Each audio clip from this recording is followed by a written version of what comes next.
আজি হৈছে দেওবাৰ আৰু আমাৰ ইয়াত মাকৰি পূজা হয়। তাৰ পৰা পাপৰ মাছ আনিলোঁ আৰু ইয়াত আছে শামুক, গাউলি চাকি আৰু শাক আৰু বহুত কিবা কিবি আনিছোঁ। আৰু আজি কি ৰেচিপি বনাম সেইখিনি আপোনালোকক দেখুৱাম। আৰু ভিডিঅ'টো দুদিনমান দেৰিও হ'ব পাৰে আৰু আজিও যদি পাৰোঁ আপলোড দিব পাৰোঁ। চাই থাকিব ভিডিঅ'টি শেষলৈকে। আজিৰ ৰেচিপি পাভ মাছৰ সৈতে ঔটেঙা, কচু, একেবাৰে থলুৱা আহাৰ আজি দুপৰীয়া। আৰু আছে সৰিয়হ শাক ভাজি আৰু ৰঙালাও অলপ চয়াবিন দুটামান দি ভাজিম। ৰাতিৰ কাৰণে একেবাৰে ৰেডি কৰি থৈ দিম, নহ'লে ৰাতি ডিউটি যাব লগা হ'লে তেতিয়া অসুবিধা হয়। সেইকাৰণে মই দিনৰ ভাগতে যিখিনি পাৰোঁ ৰেডি কৰি থৈ দিওঁ।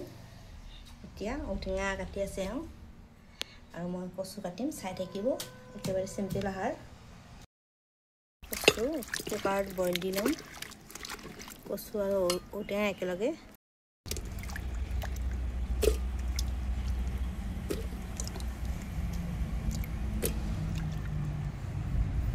ইয়াত জলকীয়াও দিম একেলগে।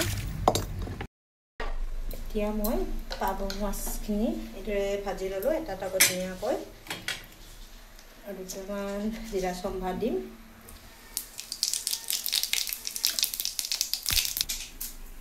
ধুনীয়া গেলি গৈছে, কচু খুব ধুনীয়া হয় এইটো কচু।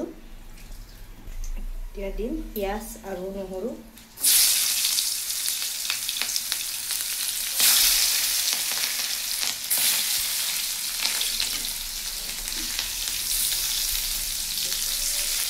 আমাৰ দেওবাৰ বুলিও আমি সময় নাপাওঁ, সদায় বিজিয়ে থাকে খানাত। এইদৰে ভালদৰে বনাব সময় নাপাওঁ, খুব কঠোৰ হয় বনাবৰ কাৰণে।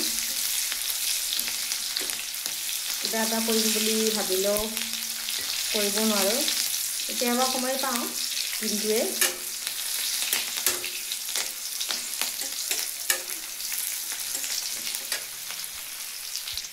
আৰু ইয়াত আছে বেহৰ শাক,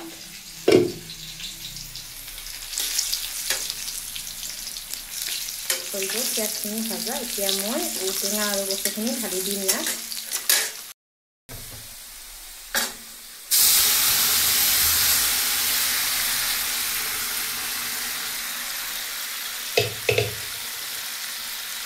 আমাৰ সময় নোহোৱা মানুহ আমি, সেইকাৰণে এনেকুৱা চটকা বস্তু হ'লে বেছি ভাল হয় আৰু খাবলৈওতো টেষ্টি হয়ে এনেকুৱাকৈ বনালে।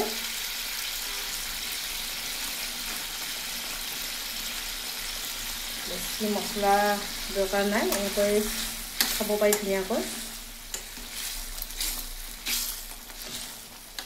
এতিয়া অলপ পানী দিম। হালধি ভাজাতে দিব লাগিছিলে, পিঁয়াজ ভাজাতে মই পাহৰিয়ে গ'লোঁ। এনেকৈ দিলে একো নাই, তথাপিও ভাজাত দিলে অলপ ভাল হয়। এতিয়া দিম মাছ।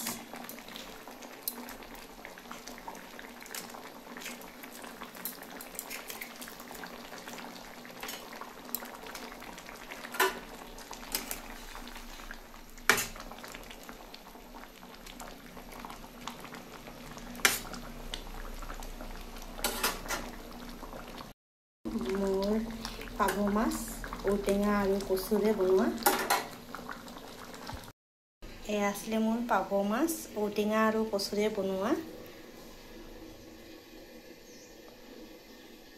এয়া আছিলে মোৰ আজিৰ ৰেচিপি সৰিয়হ শাক ভাজি, ৰঙালাও আৰু চয়াবিন। ৰাতিৰ কাৰণেও হয় আৰু দিনৰ কাৰণেও, ৰাতিৰ দিনত খাবৰ কাৰণে একেবাৰে বনাই থৈছোঁ। আৰু ইয়াত আছে পাভ মাছ ঔটেঙা আৰু কচুৰে। কেনেকুৱা লাগিছে আজিৰ ৰেচিপিবোৰ চাই জনাব। ধন্যবাদ।